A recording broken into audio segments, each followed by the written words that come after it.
Alright, so now we're going to intro how to load a GPS approach and then also how to make sure the GPS is either going to hold a point or sequence to the next point. Alright, so when you are going to load a GPS approach, the first thing that you need to do is you need to go direct enter on the airfield that the approach belongs to. So let's say for this experiment that we want to fly a GPS approach to Randolph.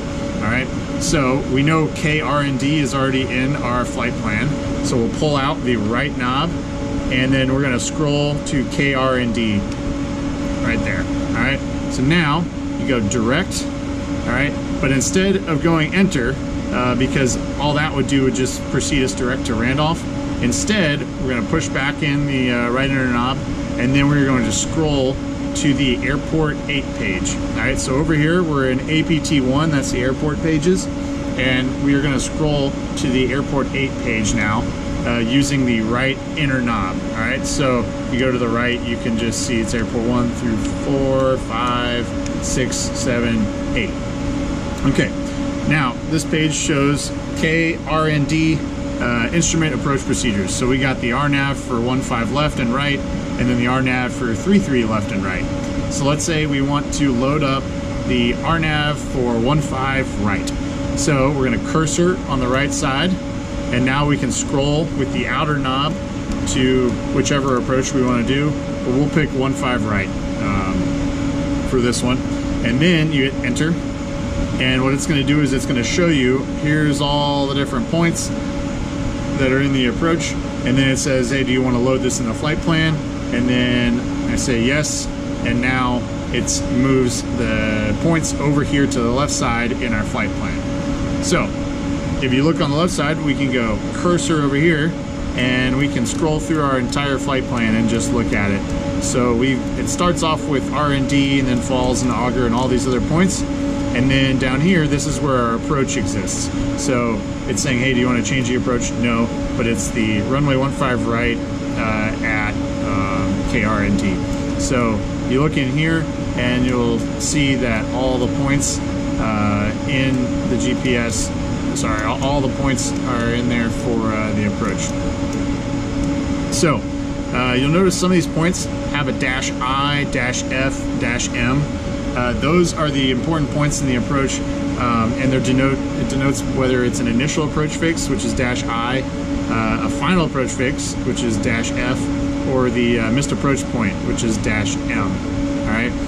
They can also have a -H, which would be a holding fix.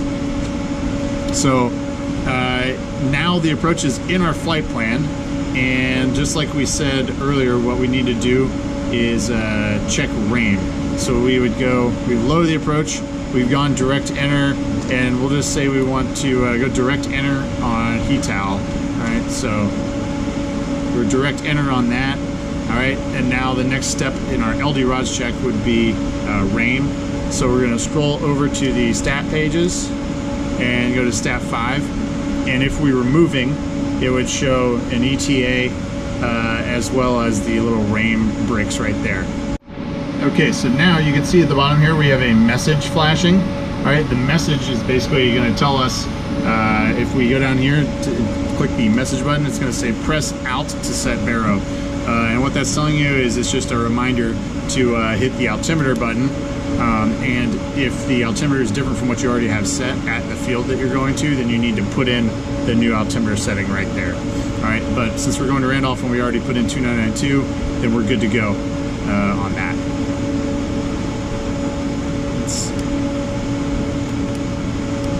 And then to get back, you just hit out. All right. So then when you want to fly the approach, so what I like to do is go back to SuperNav 5 right here, and now you can see direct enter on HETAL, and it's saying that we're 17 miles away from the initial approach fix. Okay, so right now the GPS is in the direct track mode, which means that when you fly to that point, then what it's going to do is it's going to sequence to the next point in the flight plan. Okay, but sometimes you don't want the GPS to sequence to the next point. For example, if you're going to hold at that initial approach fix, then you may want the GPS to hold on that point or if that is the final approach fix and you're getting vectors to final, would be another example of when you want the GPS to hold and not sequence to the next point. So the way you do the way you change that is by hitting OBS right here. All right. So if I hit OBS, you see now instead OBS pops up here instead of DTK. So we can turn that on and turn it off, and it'll actually change the display over here as well. So now OBS means that it is held on that point, and now you can effectively think of HATAL as a VOR.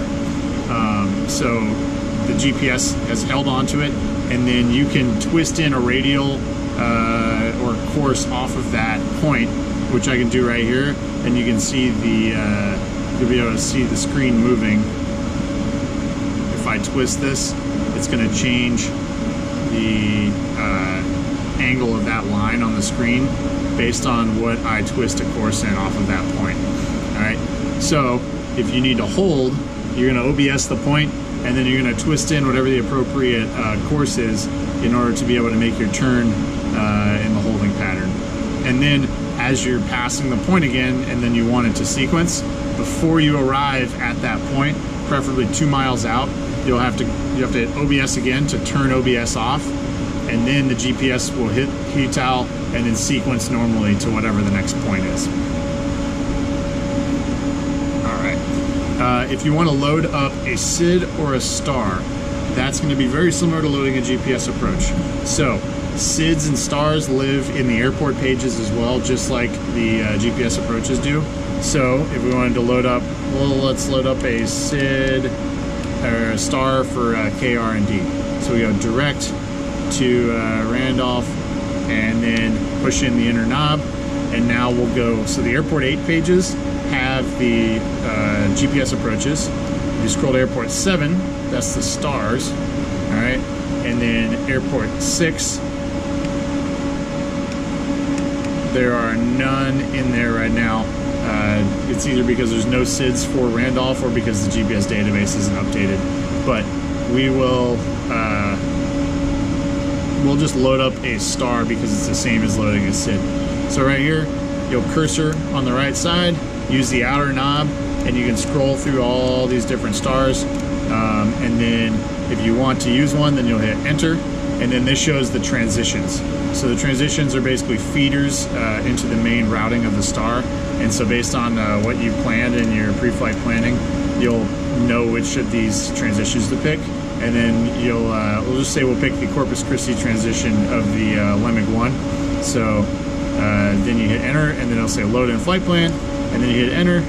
And now, just like with the GPS approach, you can come over here and you can see that we loaded in the star right there. So there's CRP and then the rest of the points in the star.